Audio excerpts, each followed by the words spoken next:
হঠাৎ কেন আমাকে বিসমিল্লাহ এগ্রোর প্রজেক্টে যেতে হলো, যে কি করলাম সেটাই দেখাবো আজকে। খুব ভোরে ঘুম থেকে উঠে নিলয়কে সাথে নিয়ে চলে যাই চারা মাছ আনার উদ্দেশ্যে, কিন্তু রাস্তায় প্রচুর পানি হওয়াতে আমাদের যেতে খুব সমস্যা হচ্ছিল। তারপরেও আলহামদুলিল্লাহ আমরা যেতে সক্ষম হয়েছি এবং কিছু চারা মাছ নিয়ে আমরা চলেও আসি। এখানে মূলত বাটা আর কিছু কালীবাউস মাছ আমরা নিয়েছিলাম পুকুরে ছাড়ার উদ্দেশ্যে। আলহামদুলিল্লাহ এই মাছগুলোকে আমরা দ্রুত বাড়িতে এনে পুকুরে ছেড়ে দেওয়ার ব্যবস্থা করি। মাছগুলোকে পুকুরে ছেড়ে সুন্দরভাবে আমরা রেডি হয়ে আমরা চলে যাই বিসমিল্লাহ এগ্রোর প্রজেক্টের দিকে। মূলত বিসমিল্লাহ এগ্রো আর আমার বাংলা এগ্রো দুইটা একসাথে রান করেছিলাম।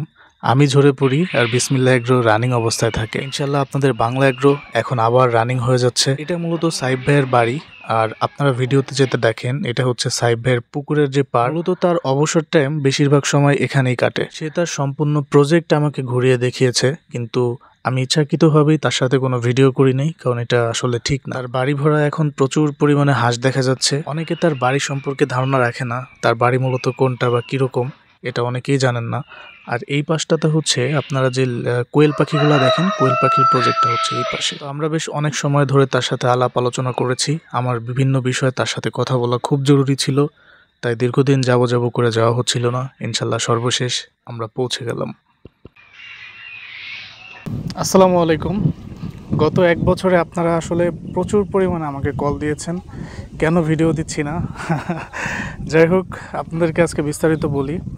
আপনারা অনেকেই জানেন আসলে কি কারণে আমাকে এই খামারটা ছাড়তে হয়েছিল।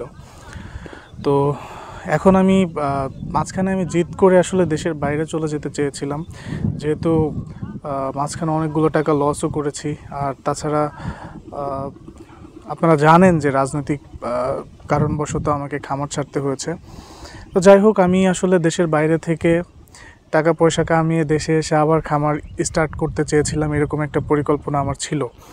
বাট যার কাছে টাকা দিছি সেও হচ্ছে খুবই ট্রাস্টেড পারসন। এখন হয়তো বা টাকাগুলো মার যাবে বা আমার বিদেশ যাওয়া হবে না, এটা কনফার্ম। এখন আমি চাচ্ছি যে না, বিদেশ না যেয়ে আসলে বিদেশ থেকে এসে যেটা শুরু করতে চাচ্ছিলাম, যে বড় পরিসরে ব্রয়লার ফার্মিং, পাশাপাশি কিছু গরুর খামার। তো আসলে সেটা হচ্ছে না। বর্তমানে যেটা আছে আমি ওইটা নিয়ে স্টার্ট করতে চাচ্ছি। এখন আমার পিছনে দেখতে পাচ্ছেন একটা খামার আছে, আমি ওইটা দিয়েই আসলে কাজ করতে চাই। আপাতত ওইটার ভিতরে আমি কিছু কোয়েল পাখি, কিছু টাইগার মুরগি ইত্যাদি ইত্যাদি নিয়ে শুরু করতে চাচ্ছি। পাশাপাশি আমার পুকুরের মধ্যে যথেষ্ট স্পেস আছে, ওই পাশে আরও একটা পুকুর আছে। তো আমি চাচ্ছি পুকুরের ভেতরে যদি আমি ছোট ছোট পরিসরে আরও কিছু খামার করি, সেখানে ভিন্ন ভিন্ন ক্যাটাগরিতে আমি কিছু প্রজেক্ট করব। আর এগুলো থাকবে আমার শুধুমাত্র